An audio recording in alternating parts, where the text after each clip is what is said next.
मेरी गर्लफ्रेंड ने मुझे उसके पड़ोस की एक जवान हुई लड़की से मिलाने के लिए अपने घर बुलाया। मेरी एक फ्रेंड ममता है, उसके पड़ोस में एक लड़की रहती थी। उसका ममता से ज्यादा लगाव था और ममता के घर आना जाना रहता था। ममता ने मुझे उससे मिलाने का वादा किया था। एक दिन ममता ने 8 बजे फोन किया और बताया लड़की तैयार है, आज 11 बजे आ जाना, मैं उसे अपने घर बुला लूंगी। मैं ठीक 10:45 बजे ममता के घर पहुंच गया। ममता ने दरवाजा खोला और बोली तुम बेडरूम में बैठो, मैं उसे बुलाती हूँ। मैंने ओके कहा। ममता ने बोला मैं जब तक आवाज न दूं तुम बाहर मत आना। उसने मेरे लिए बेडरूम में दारू पीने का सामान रख रखा था। मैं उसके बेडरूम में जाकर बैठ गया और जाम तैयार करके पीने लगा। उसने किसी को फोन किया और बोली घर आ जाओ। कुछ देर बाद बेल बजी तो ममता बोली वही है, तुम चुपचाप आवाज सुनते रहना, मैं जब बुलाऊं तो आ जाना। ममता की आवाज आई, आओ कुक्कू, कैसी हो? लड़की बोली आंटी ठीक हूँ। ममता बोली पापा मम्मी ऑफिस गए।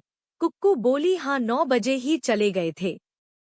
ममता बोली आओ आइसक्रीम खाते हैं। वो शायद ममता के साथ बैठ गई थी। ममता की आवाज आई मेरे बॉयफ्रेंड से मिलोगी? कुक्कू बोली पता नहीं आंटी, मुझे कुछ अच्छा नहीं लग रहा है। ममता ने पूछा क्यों, तबीयत खराब है क्या? वो बोली नहीं, पर अंकल से मैं कैसे मिल पाऊंगी? ममता बोली अरे डर मत यार, मैं भी तो साथ रहूंगी। अंकल बहुत अच्छे हैं और उनसे कोई डरने की आवश्यकता नहीं है। कुक्कू बोली अंकल को अभी आना है क्या? ममता बोली नहीं, अंकल आ चुके हैं, मैं बुलाती हूँ। उसने मुझे आवाज लगाई तो मैं अपना गिलास लिए हॉल में आ गया। मैंने देखा तो एक पतली दुबली सी लड़की सोफे पर आंखें नीचे किए हुए बैठी थी। ममता ने मुझे इशारा किया। मैंने लड़की को हालो बोला तो उसने भी बोला। मैंने पूछा नाम क्या है आपका? उसने बोला कुक्कू। अंकल, मैंने कुक्कू से पूछा किस क्लास में पढ़ती हो? वो बोली अभी 12वीं कंप्लीट कर लिया है। मैंने बोला ठीक है कुक्कू, तुम घबरा तो नहीं रही हो? मैं तुम्हें तब तक कुछ नहीं करूँगा जब तक तुम नहीं चाहोगी। ममता ने मुझे बताया था कि एक लड़की है, वह एंजॉय करना चाह रही है। कोई बात नहीं, तुम जिस हद तक चाहो एंजॉय कर सकती हो, जब चाहोगी मैं रुक जाऊंगा। मैंने देखा कि अब कुक्कू थोड़ी सहज हो गई थी। मैंने कुक्कू का हाथ पकड़ा और अपने पास बिठा लिया। मैंने देखा उसके शरीर के रोए खड़े हो गए थे।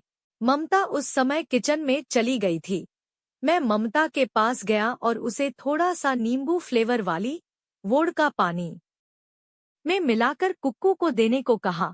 मैंने उससे कहा यह उसे कुछ हिम्मत देगी। ममता बोली ठीक से हैंडल करना, बच्ची है, जानवर मत बन जाना। मैंने बोला तुम चिंता मत करो, बस तुम उसका थोड़ा उसका मेकअप वगैरह कर दो, उसे बिंदी लिपस्टिक काजल लगा देना ताकि वो औरत जैसी दिखे। अभी वो कच्ची कैरी सी दिख रही है। फिर ममता के साथ मैं हॉल में आया और अपने बैग से एक गिफ्ट निकालकर कुक्कू को दिया। ममता कुक्कू को अपने साथ ले गई। मैं व्हिस्की का पैग लगा रहा था।